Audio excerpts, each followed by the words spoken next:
All right, let's kick off this deep dive. There's been an incredible recent discovery. It's really making waves in archaeology. Researchers have unearthed this treasure-filled royal tomb in the ancient Maya city of Caracol, right there in Belize. And, this isn't just any tomb. It belongs to Tekopchak. He was the city's very first known ruler, apparently a wealthy warrior king who came to power way back in 331 CE. And just imagine what they found. I mean, a real treasure trove. Tubes of carved bone, stunning jadeite jewelry, and not just one piece, multiple sets of ear flares, those big ceremonial ear things. Super rare to find so many. Plus a mosaic death mask, shells, 11 pottery vessels, some even showing Ikchua. Ah, the Maya god of trade. Exactly. Which really hints at, the huge trade networks this guy was involved in, even way back then. And the presence of red cinnabar, that bright red pigment, expensive stuff, tells you this was a very high status burial. Immortality, power, that sort of thing. So yeah, this find is monumental. It's the first royal tomb ever found in Caracol, which, by the way, is the largest Maya archaeological site in Belize. Huge place. Archaeologist Gary Feynman called it a major find. And why? Because Tekabchak is, well, he's claimed as the founder of the whole dynasty. So we're taking this amazing find as our starting point, our mission, really, for this deep dive. We want to fundamentally rethink the whole story of European exploration and colonization of the Americas. We're going way beyond the simple discovery narrative. We'll dig into the complex push factors in Europe, the pull factors from the Americas, the central role, maybe surprising to some, of the Roman Catholic Church, and crucially, the interconnected world that already existed long before Columbus. And that's exactly right. Our sources, we've got archaeological reports like the Caracol one, detailed historical analyses that are going to help us piece this together. They show just how sophisticated societies already were in the Americas, which completely challenges that old idea of an empty wilderness, just waiting, waiting to be found. So, by the end of this deep dive, you'll have a shortcut, really, to being well-informed. You'll walk away with some surprising facts, maybe some completely new perspectives on this pivotal moment in world history. Okay, so let's unpack that. First surprising fact for you. Gee. The Americas were just not empty, far from undeveloped when Europeans arrived. Let's go back to Caracol. The Maya civilization. Incredibly advanced, even in the 4th century CE. Tekopchak wasn't just some petty king. The reports describe him as a one-percenter warrior king, deeply involved in trade. A power player. Definitely. And those jadeite ear flares, that mosaic death mask, they scream wealth, social hierarchy, stratification, and the pottery with Ikchua, the trade god, it just underlines how vital commerce was. Think about their architecture, too. That huge Kailana complex, 140 feet tall, that requires serious planning, organization, labor. That's not a simple society. No, absolutely not. And the Maya example, it's compelling, but it's not alone, not by a long shot. When you look across the Americas, you see other incredibly advanced civilizations thriving centuries before Europeans showed up. Think about the Aztec Empire, their agricultural innovations like chinampas. The floating gardens. Exactly. Ingenious way to farm in wetland areas. Yeah. They sustained huge populations in cities like Tenochtitlan. And Tenochtitlan itself, a marvel of urban planning. Canals, causeways, towering temples, really complex. Then you've got the Inca Empire down in South America. Their economy was something else entirely, centrally planned. No money, no merchant class as we'd think of it. How did that work then? Basically, the state controlled production and distribution. Citizens got what they needed from state storehouses. It was quite unique. And their engineering, just astounding. Sophisticated irrigation, stone structures cut so precisely they sit without mortar. Like Machu Picchu. Precisely. And their road network, the Kapaknan, over 18,600 miles. Wow. That's huge. It connected the entire empire. Yeah. Allowed for rapid communication using quipu. Knotted cords, right, for keeping records. Records, messages, all sorts. Runners could relay information incredibly fast, maybe 150 miles a day along the system. And let's not forget the Mississippian cultures, closer to home for many listeners, maybe, in the Mississippi River Basin. Yeah. From around 700 CE onwards, they built large settlements, farmed maize intensively. Their societies were often theocratic village states, religious leaders holding real political power. And they built those massive earthwork mounds like Monk's Mound at Cahokia near modern St. Louis. Huge structures. Enormous. And they had extensive trade networks, too, connecting them across the continent. Rockies, Great Lakes, Gulf Coast, Atlantic. They weren't isolated. So when you put all this together, the Maya, Aztec, Inca, Mississippians, what does it do to that idea of a new world just waiting? It shatters it, really. Yeah. It completely changes the starting point. And here's where it gets, I think, really interesting. Our sources talk about compelling evidence for global connections before Columbus, like actual pre-Columbian trans-Pacific contact. Stuff that makes you rethink everything. Exactly. For example, they've found chicken bones in Chile, pre-Columbian chicken bones, radiocarbon dated between 1321 and 1407 CE, and chickens, well, they're from Asia originally. How'd they get there? That's the question. And then there's the sweet potato. It's native to the Americas. But somehow, it was all over Polynesia by 1000 CE. 1000 CE. Wow. Yeah, and the names are similar too. Kumara in Polynesia, Kumar in parts of South America. Suggests contact, right? Transfer of the word, maybe the plant itself. Plus, genetic studies on modern Rapa Nui's Easter Islanders show some Amerindian ancestry. The timing they estimate for that contact, somewhere between 1280 and 1495 CE, right before Columbus. So if Polynesians, who are master navigators, were sailing these vast distances, reaching the Americas centuries before Europeans, it just completely undermines the idea of an isolated American continent. And it shows sophisticated long-distance seafaring wasn't just a European thing, not at all. It means the Americas were already part of the human interaction network, maybe smaller scale, but it existed. This wasn't an empty stage. It was full of complex societies already interacting, already connected in some ways. Okay, so if the Americas were vibrant and even connected, let's pivot. What was happening in Europe? What were the internal forces, the push factors, making monarchs look across the Atlantic? You described it as a pressure cooker. Yeah, that's a good way to put it. A lot was building up. First off, economics. Seems obvious, maybe, but the scale was huge. Europeans desperately wanted luxury goods from Asia, especially spices, nutmeg, ginger, cinnamon, pepper. They were literally worth far more than their weight in gold. Hard to grasp that today, the value they placed on them. Essential for preserving food, medicine, status symbols. Demand was immense. But the existing routes, like the Silk Road, long, dangerous, and expensive. Lots of middlemen taking a cut. And then boom, 1453, Constantinople falls to the Ottoman Empire. A major blow. That gave the Ottomans control over a key choke point in East-West trade. Made things even harder, more expensive. So that created this urgent need, right? Find an all-water route to Asia, bypass the Ottomans, bypass the Italian merchants, get direct access. And cut costs, boost profits. And this all feeds into mercantilism, the dominant economic idea at the time, the sort of national obsession. Wealth equals gold and silver in your treasury. Colonies were seen as essential sources of raw materials, especially gold, and captive markets forced to buy your manufactured goods. A zero-sum game. Exactly. And you can't separate those economic drives from, well, older issues. Religious animosity left over from the Crusades, and a raw desire for geopolitical power. Shifting the center of global economic gravity away from the East towards Europe. It wasn't just about profit, it was about dominance, asserting European power on a global scale. And tied into that, the political ambitions. Monarchs wanted glory, prestige, discovering new lands, claiming territory that boosted your status, your country's standing. And the competition was fierce.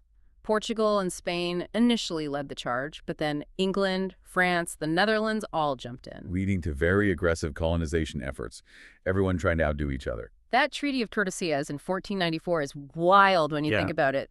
The Pope basically drawing a line down the map, dividing the new world between Spain and Portugal. Shows the stakes, doesn't it? And the church's role, which we'll get to. Yeah. And you also had the rise of stronger, more centralized nation-states in Europe. Monarchs were consolidating power. They could actually fund and organize these massive, expensive overseas expeditions. It shifted from maybe private adventurers to state-sponsored enterprises. Right. And that competition turned exploration and colonization into this relentless drive for geopolitical advantage. It fueled naval innovation, better ships, better navigation, because you had to stay ahead of your rivals. It became a strategic imperative. Okay, so economics, politics, what about people? Social pressures? Definitely a factor. Europe had been hit hard by the Black Death in the mid-1300s, lost maybe a third of its population. But by 1450 or so, the population had recovered, even boomed in some areas. Leading to more competition for land, jobs, resources. Exactly. And this period, say 1300 to 1500, also saw a lot of social unrest, peasant revolts. Why was that? A mix of things. Growing gap between rich and poor, incomes falling for many, inflation, heavy taxes to fund wars, and the growing states. So for monarchs, colonization looked like a potential safety valve. Send surplus population overseas. And for ordinary people. It offered a promise, maybe an illusion, of opportunity. Land, wealth, a fresh start away from the rigid social structures, the poverty, the unrest back home, a way out. Okay, so Europe's pushing outwards. What was pulling them towards the Americas specifically? What was the big draw? Well, number one has to be resources, economic opportunity. Gold and silver. Absolutely. When the Spanish encountered the Aztec and Inca empires, they found staggering amounts of precious metals. Think of the Potosi silver mines in Bolivia. The wealth flowing back to Spain was immense. It funded their empire, their wars. But it also caused massive inflation across Europe. The price revolution, too much silver chasing too few goods, changed everything. Beyond gold, what else? New crops and farmland. The Americas offered vast areas suitable for high-demand cash crops. Things like sugarcane, coffee, later cotton. And crops going the other way too, right? The Columbian exchange. Hugely important. Yeah. Potatoes, maize, corn, tomatoes, tobacco, beans, squash. These New World crops transformed European diets. Potatoes and maize especially fueled population growth back in Europe. More food, more people. And tobacco became, as you said, maybe the first truly global commodity. Hugely profitable. And under mercantilism, the Americas became these perfect captive markets. Right. Forced to buy European goods, forced to supply raw materials, a closed loop benefiting the colonizing power. So it really was about fundamentally reshaping trade and power. Yes. It wasn't just about getting rich quick, though that was part of it. It was about building a new economic foundation for European power. And it fundamentally altered global food systems, demographics, providing long-term food security for Europe, ironically, often at the expense of those in the Americas. And alongside resources, there was just land, or the perception of available land. A very powerful pull factor. Europeans saw the Americas as vast, fertile, and crucially, empty or sparsely populated. Even though we know they weren't empty at all. Exactly. But they often ignored indigenous land rights, indigenous presence. And tragically, European diseases did decimate native populations, which reinforced that perception of emptiness. Smallpox, measles. The Great Dying, it made conquest and settlement easier, sadly. So this offered a seemingly endless frontier. Compared to crowded Europe, it looked like a limitless opportunity for farming, for expansion. A stark contrast. Plus, strategic advantages. Access to timber for shipbuilding, valuable furs, and establishing colonial outposts gave you global power projection. Naval bases, control points on trade routes, denying access to your rivals. Okay, this brings us to a really crucial, maybe sometimes underestimated player, the Roman Catholic Church. Its role was huge, wasn't it? And complex, more than just religion. Far more. You have to see it almost as a successor, in some ways, to the old Roman Empire, especially in the West. How so? After the Western Roman Empire collapsed in the 5th century, the Church, particularly the papacy in Rome, provided continuity, authority, structure. It adopted many Roman administrative models, became a unifying force in a fragmented Europe, a source of legitimacy. And this built up over centuries, leading to the idea of papal supremacy. Right, the doctrine that the Pope held supreme authority over the entire Church, and by extension, considerable influence over secular rulers. Like crowning Charlemagne Holy Roman Emperor back in 800 CE. A classic example. Pope Leo III, crowning Charlemagne, solidified that link between papal authority and imperial power. It set a precedent. Emperors needed the Pope's blessing. And this authority extended to sanctioning exploration, even enslavement. Yes. The Church, through the Pope, felt it had the authority to grant rights, to draw lines on maps, to decree what was permissible in encounters with non-Christian peoples. This included, controversially, sanctioning the subjugation and enslavement of non-Christians encountered during exploration. That institutional power seems like a key foundation. It was. The Church could mobilize resources, financial, ideological, in a way that individual kingdoms often couldn't initially. It provided a powerful moral and legal justification for expansion. And it wasn't just about power politics, right? There was a genuine religious drive, too, a civilizing mission. Absolutely. A fervent desire to spread Christianity. Explorers like Columbus, Vasco da Gama, their journals are full of religious motivations alongside the economic ones. And religious orders were key. Franciscans, Dominicans. And especially the Jesuits, the Society of Jesus. They were at the forefront, sending missionaries across the globe. This idea of a civilizing mission, what did that mean in practice? It was the belief, deeply held by many Europeans, that they had a moral duty to bring Christian values, European customs, European ways of life to peoples they considered barbaric or heathen. Which often meant forceful conversion, suppression of indigenous cultures, languages, religions, imposing European norms, erasing what was already there, often violently. You mentioned the Jesuits specifically. What was their unique role? They were founded in 1540, relatively late, but became incredibly influential. They were the first major teaching order within the church. They established hundreds of schools and universities worldwide, disseminating not just religion, but a specific model of Indo-European education. What kind of education? Focused on classical studies, Latin, Greek, rhetoric, philosophy, drama, history. It was a very effective form of soft power, assimilating local elites into European cultural and intellectual norms. So you see how that civilizing mission, that framework, turns conquest into something seen as morally justifiable, even necessary. Yeah, it reframes exploitation as salvation. Precisely. It provided the rationale for dispossessing people of their land, destroying their cultures, subjugating them all under the banner of bringing them Christianity and civilization. And the church codified this authority in official documents, papal bulls. Yes, those were crucial. Two stand out. Romanus Pontifex from 1455. That one was for Portugal. Right. Granted them a monopoly on trade in West Africa and authorized enslaving non-Christians. And then Inter Cetera in 1493, after Columbus's first voyage. Issued by Pope Alexander VI. That's the one that drew the line dividing the non-Christian world between Spain and Portugal. So these weren't just suggestions. They were seen as having legal and religious force. Absolutely. They became the bedrock justification for European claims to territory for the entire colonial project. The doctrine of discovery stems from the idea that Christian nations could claim lands inhabited by non-Christians. The impact on indigenous people, it's hard to overstate. Devastatingly complex. Missionaries did sometimes establish schools, hospitals, introduce new agricultural techniques, but overwhelmingly their presence undermined traditional societies, beliefs, political structures. Forced conversions were common. Resistance was often met with violence. Were there people speaking out against this at the time, even within the church? Yes, there were. Bartolomé de las Casas is the most famous example, a Spanish friar who witnessed the atrocities in the Caribbean and became a fierce advocate for indigenous rights. He wrote about the cruelty and tyranny of the Spanish colonists. He did. And his writings did lead to some reforms, like the new laws of 1542, meant to protect indigenous people. Where were they effective? Often, no. Enforcement was weak. Colonists resisted. The economic incentives for exploitation were just too strong. And ultimately, the combination of violence, exploitation, and especially European diseases led to that catastrophic population collapse. Maybe 90% lost in some areas by the mid-16th century. It's a staggering human cost. All right, before we wrap up, let's touch on a couple of lesser-known, maybe indirect influences on this whole era. Forces that perhaps set the stage. First, the Knights Templar. We think of them with the Crusades, right? Mostly, yeah. The warrior monks. But they were also pioneers in banking. Surprisingly, yes. Mm-hmm. They developed a sophisticated system across Europe and the Mediterranean, early forms of checks, letters of credit. This network facilitated trade, moved capital around.